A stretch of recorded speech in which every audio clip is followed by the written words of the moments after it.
Your dog rolled onto its back this morning. You rubbed its belly. Everybody smiled. But a veterinary behaviorist would have watched that moment very differently. That belly roll might not mean what you think it means. And it's not the only cute thing your dog does that deserves a second look. By the end of this video, you'll spot 8 behaviors most owners reward without thinking. Every one of them looks adorable on camera. Every one of them can signal a real problem underneath. Number 7 is the one that could be a medical emergency, and I'll flag it when we get there. Start with the big one. Your dog loses its mind when you come home. Spinning, jumping, whining.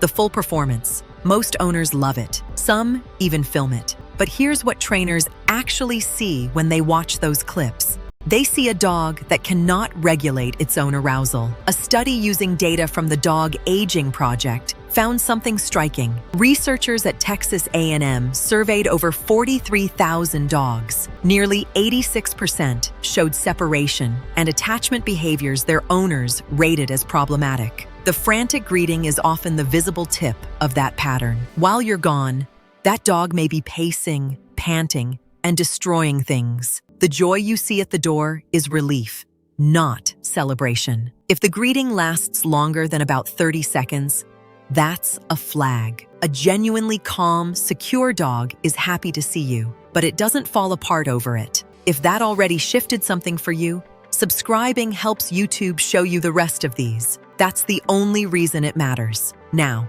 number 2. This one surprises people the most. You come home, something is chewed up on the floor. Your dog gives you that look. Lowered head, averted eyes, ears flat. Every owner on earth reads that as guilt, but it's not. Dr. Alexandra Horowitz at Barnard College tested this directly. She told owners to leave the room after forbidding a treat. Some dogs ate it, some didn't. When the owners came back, they were told whether the dog obeyed. But here's the catch. What the owners were told didn't always match reality. The result broke the guilt story wide open. Dogs who never touched the treat looked more guilty than dogs who ate it. The guilty look appeared when the owner scolded. It had nothing to do with the dog's own behavior. Horowitz's conclusion was careful but clear. That look is a response to your body language, not a confession. The ears go flat because the dog is reading tension in your voice. It's not remorse, it's appeasement. And punishing a dog for something it did hours ago only builds fear around your return. Think about that next time you come home to a mess. Watch your dog's face before you react. Is it guilty, or is it watching you for danger signs? Keep that in mind,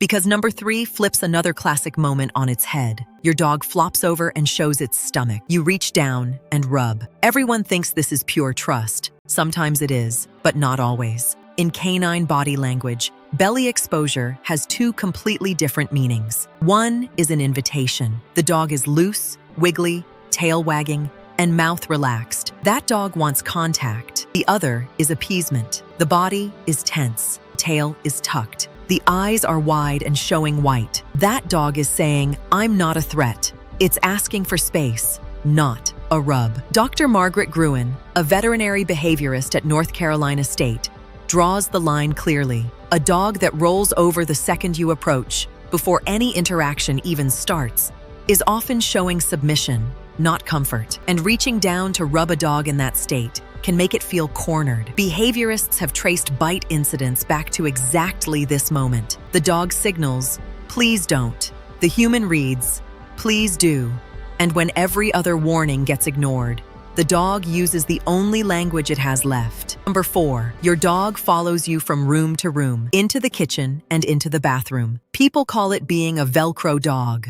It looks like devotion, and sometimes it is. A secure dog might just enjoy your company, but researchers now separate that from something else entirely. Separation-related behaviors affect an estimated 13 to 28% of dogs, clinically. During the pandemic lockdowns in the UK, nearly half of all dogs were never left alone in a typical week. When owners went back to work, the behavior problems exploded. A dog that cannot settle when you leave the room is not flattering you. It's showing you that being alone feels unsafe. The distinction matters because of what happens next. A dog that shadows you out of anxiety doesn't just follow. It panics when the following stops. Destructive behavior, excessive barking, and house soiling. All of it traces back to the same root. If your dog can't be in a different room from you without stress, that's not loyalty. That's a dog that needs help learning that alone is not the same as abandoned. Try something tonight. Leave the room for 5 minutes. Don't say anything, just close the door.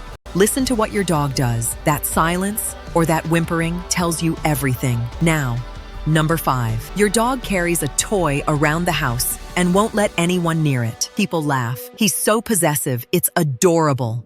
Trainers don't laugh. That's resource guarding, and it escalates. A survey-based study out of the University of Sydney found that roughly 20% of dogs show resource guarding toward people or other animals. The behavior is rooted in survival instinct. In the wild, losing a resource could mean starving. The domestic version starts small: a stiff body over a chew toy, a hard stare when someone walks past the food bowl, a low growl that everyone dismisses because the dog is small or just being silly.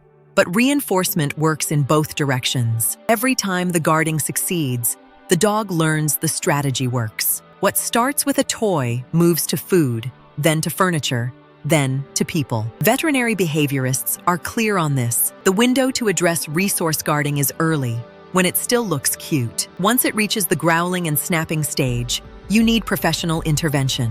Number 6, your dog has a special bark for when it wants something: a treat, a ball, your attention at the dinner table. Some owners think it's clever communication. It is communication, but it's also a behavior that is being trained in the wrong direction every single time you give in. Here's how the cycle works. The dog barks, and you hand over the treat to get quiet. The dog learns that barking produces results. Next time, the bark is louder and longer. This is textbook operant conditioning working against you. The worst part is something called intermittent reinforcement. If you give in sometimes, but not always, the behavior actually gets stronger. It's the same principle behind slot machines. The unpredictability makes the dog bark more, not less. What started as a cute little feed me bark becomes non-stop noise during every meal, every phone call, every quiet evening. And by that point, undoing it takes weeks of consistent work. Number 7 is the one I flagged at the start. Pay close attention to this one. Your dog tilts its head to the side, and everyone grabs a camera. It's the single most filmed dog behavior on the internet. And most of the time, it's harmless. A quick tilt when you speak is your dog adjusting its ears to locate a sound. That's normal, but here's the line that matters. If the tilt is persistent, if it happens without a sound trigger, or if it comes with balance problems, that's not cute. That's a clinical sign.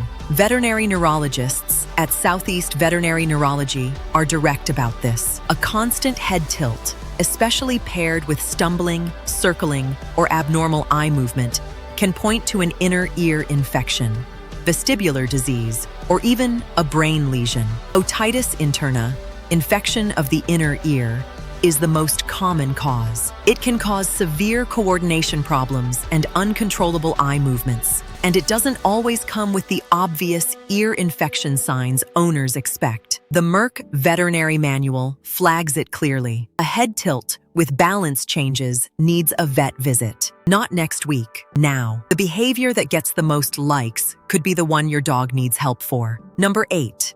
And this one deserves a slower read. Your dog leans its full weight into your leg. It presses against you on the couch. It sits on your feet. It feels like love. And honestly, sometimes it is. A relaxed dog leaning into a trusted person is showing affection, but not every lean means the same thing. Some dogs lean because they are anxious, and their body is the only thing that feels stable. Some lean because a loud sound happened or a stranger walked in, and they need reassurance that hasn't been built anywhere else. The lean becomes a problem when it's the only coping tool the dog has. A dog that cannot calm itself without physical contact with you is not showing love, it's showing dependence. And the difference matters because dependence without resilience becomes distress the second you step away. That's not a bond, that's a dog that was never taught how to feel safe on its own. Here's the part that ties all 8 together. None of these behaviors make your dog bad, not one.